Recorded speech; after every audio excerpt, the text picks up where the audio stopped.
ആദ്യം തന്നെ പാർട്ടിയോടും പാർട്ടി നേതൃത്വം, അതായത് ബഹുമാനപ്പെട്ട തങ്ങളും കുഞ്ഞാൽ സാഹിബും ഉൾപ്പെടെയുള്ള പാർട്ടി നേതൃത്വത്തിനോടുമുള്ള എൻ്റെ നന്ദിയും കടപ്പാടും ആദ്യം തന്നെ ഞാനിവിടെ രേഖപ്പെടുത്തുകയാണ്. വളരെ ഒരു ക്രൂഷ്യലായിട്ടുള്ള ടൈമിലുള്ള ഒരു ഇലക്ഷനാണ് ഇപ്പോൾ നടക്കാൻ പോകുന്നത്. രാജ്യസഭയിലേക്കുള്ള ഇലക്ഷൻ നടക്കാൻ പോകുന്നത്.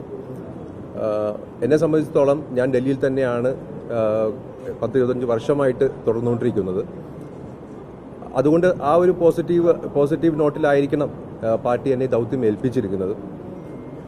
മാത്രവുമല്ല, ഞാൻ കേരളത്തിലേക്കും ഒരു ഓഫീസ് ഇടുകയും കേരളവുമായിട്ടുള്ള ലൈസൻസ് എപ്പോഴും ഉണ്ടാവുകയും ഇവിടെ എൻ്റെ സാന്നിധ്യം ഉറപ്പിക്കുകയും ചെയ്യണം എന്നുള്ള ഒരു നിർദ്ദേശവും എനിക്ക് തന്നിട്ടുണ്ട്. അപ്പോൾ അതും നടപ്പിലാക്കും. ഇന്നത്തെ ഒരു സാഹചര്യം എന്ന് പറയുന്നത് ഭരണഘടനയെ സംരക്ഷിക്കാനുള്ള ഒരു സാഹചര്യമാണ് പാർലമെന്റിൽ നമ്മളുടെയൊക്കെ ഒരു ദൗത്യം എന്ന് പറയുന്നത്.